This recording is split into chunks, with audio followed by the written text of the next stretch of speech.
So one Sunday, family's driving home, and mother says to her son, "What'd you study about in Bible class today?" And he says, "We studied about Joshua leading the people up to Jericho." And his mom says, "Well, tell me something that the teacher told you." And the little boy said, "Well, first of all, the teacher said that they sent in the stealth planes to bomb the city. And next, after that, they sent in the Apache helicopters. And then after that, they sent in the Sherman tanks, and what was left of the walls, they just ran over the walls, and all the walls fell down." Yeah, she was a little shocked, and, she was uncertain, and she said, "Are you sure that's what your Bible class teacher taught you this morning?" The little boy shrugged his shoulders, and he said, "No, but if I told you what she said, you'd never believe it." Well, that story actually has a purpose for this lesson, because there is an exciting story that takes place here in the book of Joshua, where we're going to be tonight.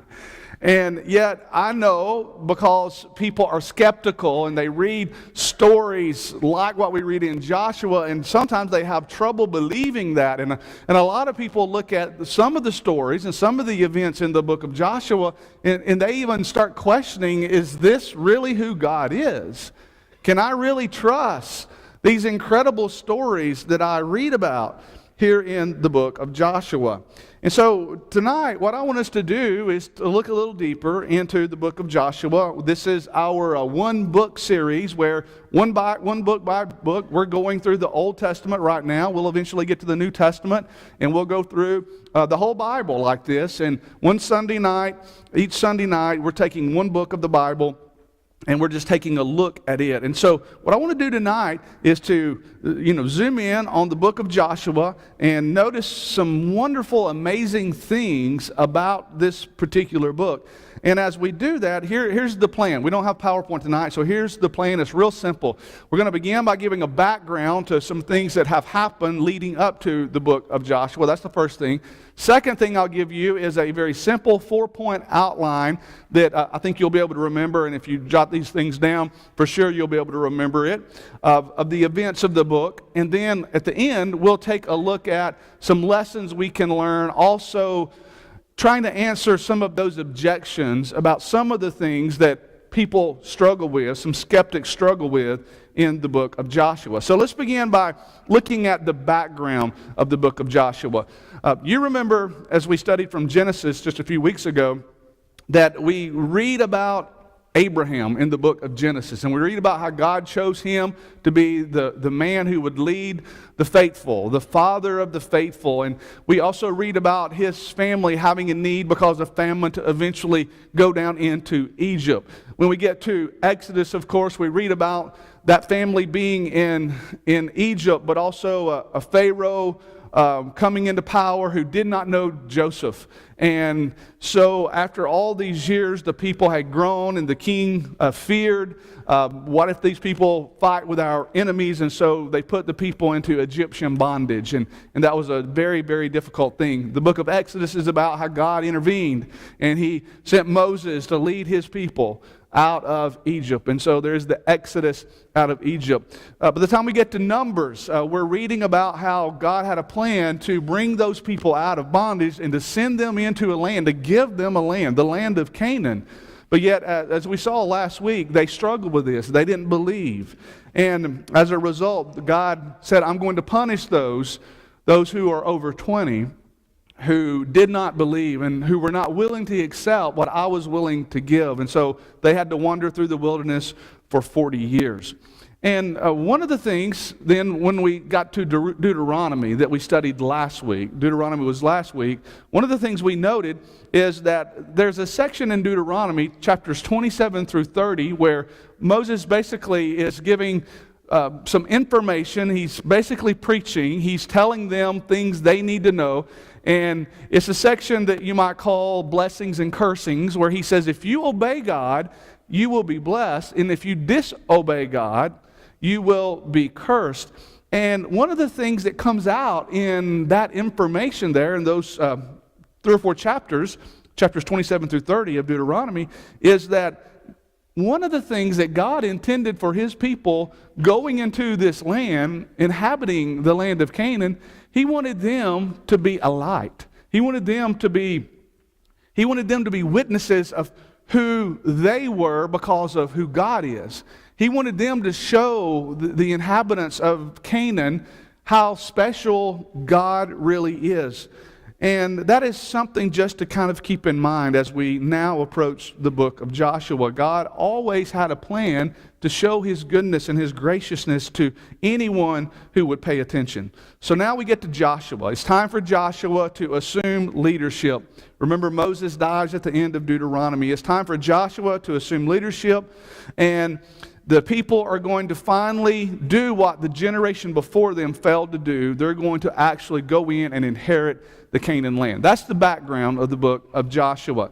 Now, if you kind of want to know what goes on in this book, 4 things that really outline the book. Let me give them to you very quickly. We'll give a few comments about them, maybe come back and touch on some of them at the end in learning some lessons. Number 1, first major part of the book, chapters 1 through 5, is the preparation to enter into the land. This is a period of preparation to enter into the Canaan land. In chapter 1, remember, Joshua challenges them to obey the Lord, and if you obey the Lord, then he is going to bless you, and he's going to give you this land. In chapter 2, just like they had done in Numbers, they decided they needed to spy the land. This time it's a little different circumstances. Only 2 men are sent in. But this time it goes a lot better. And this is when they encounter this Canaanite prostitute by the name of Rahab. And amazingly, what we're going to find out about her is that she had heard about God, and she apparently believed in the God of Israel. A fascinating story there in chapter 2. And then in chapters 3 and 4, they finally enter into the land. They cross over the Jordan as the priests put their feet into the water carrying the ark. The water divides, and they walk across the Jordan. This miracle takes place, and the people are reminded that the power of God is with us. And when they got on the other side of Jordan, remember, they set up those 12 stones of memorial. And the purpose of that was to say, when your children ask about this, this memorial will be a way for you to remember what happened. And then in chapter 5, 3 things happen in chapter 5. Number 1, all of the males who had not been circumcised are circumcised. Apparently, during the wilderness wanderings, they didn't practice circumcision the way they should have, and so now they're going to get back to doing things the right way, and so all the males are circumcised. The second thing that happens is they celebrated the Passover in Joshua chapter 5. And then a third very interesting thing, if you have your Bible, look at chapter 5 with me. And the third thing that happens here is Joshua encounters the commander of the army of the Lord. This is a fascinating story in Joshua chapter 5. Beginning in verse 13, if you want to take a look at it, it says, "It came to pass when Joshua was by Jericho," so this is right before they're about to go into Jericho, "when Joshua was by Jericho, that he lifted his eyes and looked, and behold, a man stood opposite him with a sword drawn in his hand. And Joshua went to him and said to him," the most logical thing you would probably ask somebody, "Are you for us, or are you against us? Are you for us, or are you for our enemies?" And he said, the New King James says, "No." The NIV, the New Living Translation, contain the word and the answer here, "neither." And I think that's the best answer, the best way this should be translated. He said, "No, I'm for neither you nor your enemies. But as commander of the army of the Lord, I have now come." And Joshua fell on his face to the earth and worshipped and said to him, "What does my Lord say to his servant?" Then the commander of the Lord's army said to Joshua, "Take your sandal off your foot, for the place where you stand is holy." And Joshua did so. Reminds us of what happened with Moses at the burning bush. And it's my personal opinion that this is Joshua actually encountering the pre-incarnate Jesus. He bows down to him, worships him, and this being accepts this worship. This is more than just an angel. This is deity. And he encounters him about the time they are going to go do what God had always intended for them to do. So the first 5 chapters is about preparation to enter into the land. Chapters 6 through 12, second main part of the book, you might say, is the possession of the land. The possession of the land, chapters 6 through 12. And in this section, there are two very significant battles. Now, there are a bunch of battles, but there are 2 significant battles. One being the walls of Jericho falling down, the story of the events in Jericho, chapter 6. And then the other one is what happens in chapter 7 when they go to Ai, and there's a battle at Ai. And we'll kind of briefly touch on some of those things in some of the lessons we'll learn here a little bit later. Another thing that happens in this section, though, in chapter 9, is kind of interesting to me, and that is when the Gibeonites develop this crafty plan, some might say it's a deceitful plan, to have peace and make a covenant with Israel. I say it's crafty at best, deceitful at worst, depending on the way you want to look at it. But when they are asked later, why did you do this? When Joshua asked them later, why did you seek to deceive us? Why did you do this? This is their answer. They basically said, we did this because we had heard about your God and how He had given you this land. And so whatever you think of their craftiness or their treachery, I would say this: it worked out a lot better for them than it did for all the other people. Because all the other people met their ultimate doom, but Israel did have a covenant with the Gibeonites. And what the Gibeonites knew was basically what all the other ones knew, according to chapter 5 and verse 2. And the Gibeonites were fearful, and they said, we might need to believe in this God. And all the other people were fearful. They said, we need to fight against this God. Then we come to the third major section of the book of Joshua, and it's chapters 13 through 22. And in chapters 13 through 22, this is basically the subdivision of the land, the parceling of the land. It's divided among the people in these chapters. And this is the biggest section of the book, and a lot of people would probably say this is the most boring section of the book. It's like reading a map with no pictures, is what these verses really are all about, what these chapters are really all about. But I'm telling you, the reason it's there, though, it might not be that interesting to us, but the reason this information is there, this was very, very important for the people of Israel. You know why? Because this is God doing what He had said He would always do. This is God keeping His promises. The very promise that He gave to Abraham all the way back in Genesis is being fulfilled right here in giving this people this land. And so that is why it's important. That's why it's in this book. And then finally we come to the last section of the book, the last couple of chapters, chapters 23 and 24. And this is preaching from Joshua. Joshua becomes a preacher. He'd been this great military leader, a leader of God and the people with faith, but he turns into a preacher in the last couple of chapters, chapter 23 and 24. In chapter 23, much like Moses gave his final speeches, Joshua starts to preach, and he reminds them of God and all of His promises. He reminds them that His blessings are continual, but yet conditional on the fact that whether we believe and we obey. And he always reminds them, God is going to be faithful. If you do what God wants you to do, God will be faithful. And then in chapter 24, against the backdrop of all the Canaanite religions that God had shown power over, that God had given them victory over, Joshua finally offers his final and ultimate challenge. You maybe have these words posted somewhere in your home, maybe stitched on some cloth, maybe on a blanket, and these are those words. Joshua chapter 24, verses 14 and 15. Now therefore fear the Lord, serve Him in sincerity and in truth, and put away the gods which your fathers served on the other side of the river and in Egypt. Serve the Lord. And if it seems evil to you to serve the Lord, choose for yourselves this day whom you will serve. Whether the gods which your fathers served that are on the other side of the river, or the gods of the Amorites in whose land you now dwell. But Joshua said, as for me and my house, we will serve the Lord. So he offers this challenge and he gives this ultimate verdict. As for me and my house, we will serve the Lord. So those are the four main sections of the book of Joshua. So I hope you've got a good overview of what takes place here. But now, what are some things that we can learn? Here are some practical things that I think we can learn. Go back to chapter 1. And one of the things we can learn practically from Joshua is we start seeing who God is in the book of Joshua. God is revealing himself in the Word. And we start seeing who God is here in Joshua. And if you look at a few verses here in chapter 1, we learn who God is. We learn that he is a God who promises and delivers.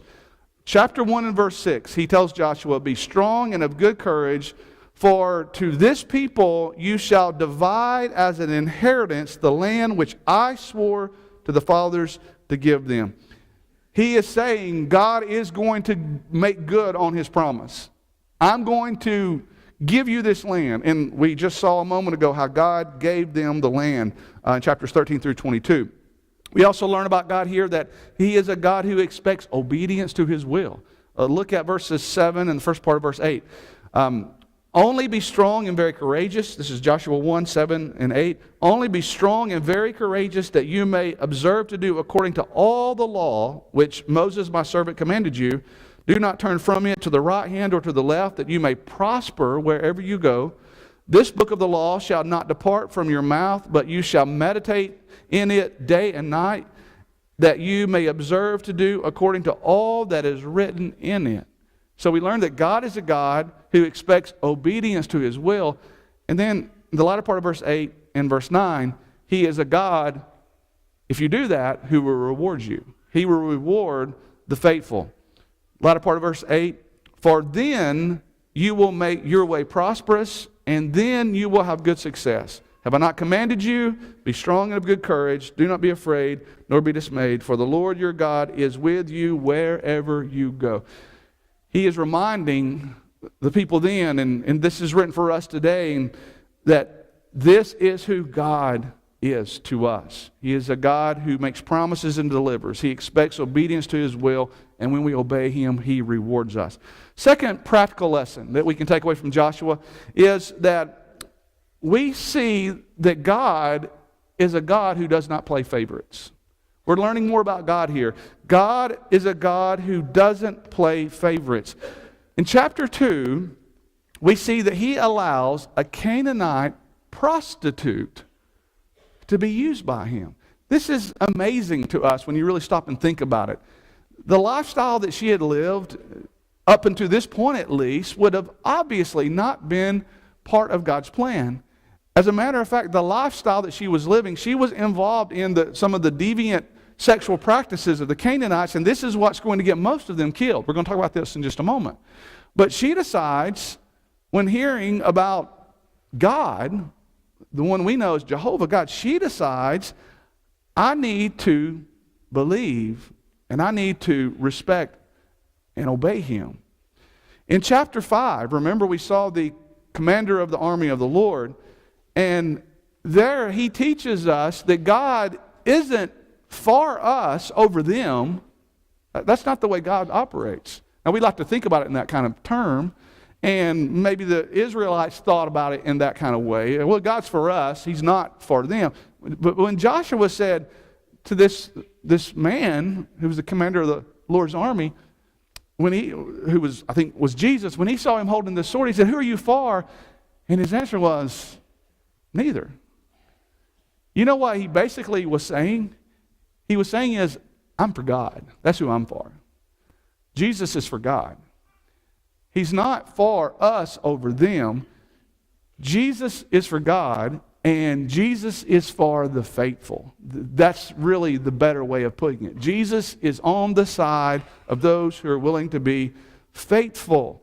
And I think this is really illustrated very perfectly in what happens in chapter 6 and 7. When the people do exactly what God tells them to do, when he explains the circumstances of them overtaking Jericho, when they do exactly what God tells them to do, God is with them, not because of who they are, but because of what they're willing to do, and that is to be faithful to him. Next chapter, though, they're going to go up to the city of Ai, and because Achan in the plundering of Jericho took the accursed things and hid them in his tent, therefore not being faithful to the will of God, there was sin in the camp. But because he did that, when they tried to go up to Ai to fight the people of Ai, what they thought would be a real easy victory, everything fell to pieces.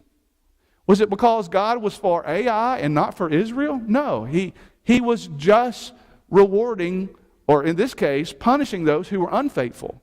And in this case, he was punishing what people would say would be his people. He punished his people, the Israelites, because they were unfaithful.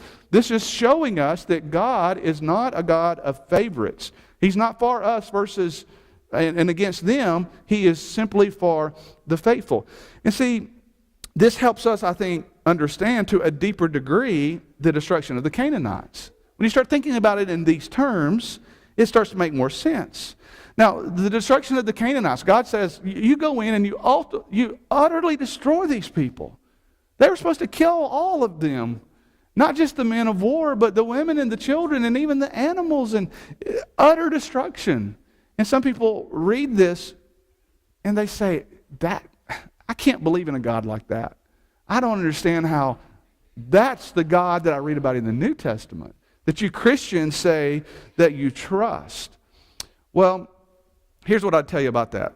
I want to remind you that God did not arbitrarily destroy these people just because they weren't Israel. That's not the way this was worked. He didn't, as we said, he's not showing favoritism to Israel. That's not what this is. He didn't arbitrarily say, yeah, I want you to go into the land and just kill everybody. No, that's not what happened. Take the examples of Rahab, and I even mentioned the Gibeonites earlier.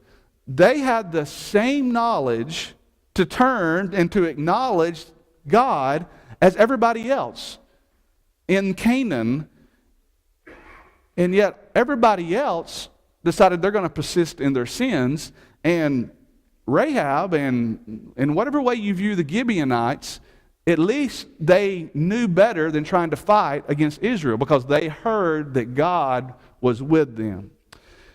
So contrast those who were destroyed with Rahab.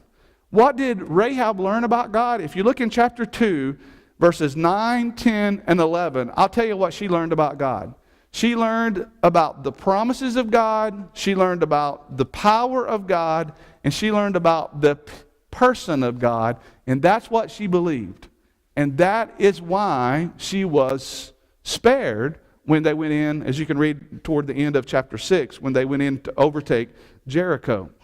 The other people who were destroyed in this book had the very same knowledge of God that Rahab had, that the Gibeonites had. And you can see that in chapter 5 and verse 1, they were scared to death. They heard all of these same things. The difference, some decided to believe, some decided we're not going to believe, and we're just going to rally the troops and try to fight off these people and their God. The difference was simply faith. You can even see in chapter 10 of Joshua that Joshua kills 5 Canaanite kings, and later at a place called Makkedah, he utterly destroyed the people. It says in chapter 10 and verse 28, they let none remain. They killed everybody. But why? Why would God do this? Someone says. I want to remind you that the Canaanites were known for 2 very bad things that allowed them to become the subject of God's wrath. The first thing that they were known for was deviant sexual practice. They were sin sick with sex. And you can go read in Leviticus chapter 18 some of the background of that. Second thing is they practiced child sacrifice. And you can read about this in Deuteronomy chapter 12, 29 through 31. And here's the thing. They should have known better. And you ask me, why should they have known better? Go read in Romans chapter 1. And these Canaanite, Gentile, pagan people are condemned in Romans chapter 1, according to the Apostle Paul, because they should have known better. Paul says from creation, they should have known God's invisible attributes, but their failure to recognize and to reflect these beliefs made them, Paul said, Romans 1:20, without excuse. And he said in chapter 1, verse 21 in Romans, they even knew him, but they did not glorify him. So when you start looking at all the evidence, what God chose to do was justifiable. When you consider even Deuteronomy 20 and verse 10, and I mentioned this earlier, that God wanted Israel to show him to their enemies. When you consider that, Israel was trying to do what God wanted the people to receive, and that is to be faithful and to show them who God is and to show that God is not a God of favorites. God is a God who rewards the faithful. A couple other real practical things as we close our lesson here. We also are reminded about waiting on God and letting him be our victory. This incredible story in Joshua chapter 6 is amazing. It teaches us so many lessons. Why did God do what he did? Why did God give what seems to be funny instructions? You go to Jericho and for 6 days, once a day, march around the city. And then on the 7th day, go around the city 7 times. And then at the end, everybody's going to yell. And what happens? The walls are going to fall down. I mean, I'm not trying to be crass here, but couldn't God have just said, go do this on the first day, and it all would have taken place? He could have. He could have given any instructions he wanted, but he chose to do it the way that he chose to do it. And why did he do that? Maybe, just maybe, it might have had something to do with the fact that he knew there were a lot of people in the city of Jericho that he was going to give them at least an opportunity to change their mind. Remember, they had heard the same stories that Rahab and the people of Gibeon had heard. He wanted to give them a chance. 6 days, 7 days. And the other thing, though, and this is probably the more realistic, he wanted to make sure that his people trusted him and waited on him, and by faith, they allowed him to be their victory. That's a powerful lesson for us to remember today. We need to remember to wait on God and let him be our victory. And then here's the last and final thing. You already know it. I've said it a few times, and that is the promises of God are faithful. This book is about God telling people what to do and people having the free will opportunity to choose to do right or wrong. And this book reminds us when faithful people do what is right, God keeps his word. God keeps his promises. And he will do what he says he's going to do when we are faithful. The message of this book is be faithful. Be faithful and God will take care of you. I hope that is a description of your life. But if it's not, tonight is right now a good time to make a change. Put your faith in God. Allow him to be your victory. And if you need to come to him, we want to give you an opportunity right now as we stand and as we sing.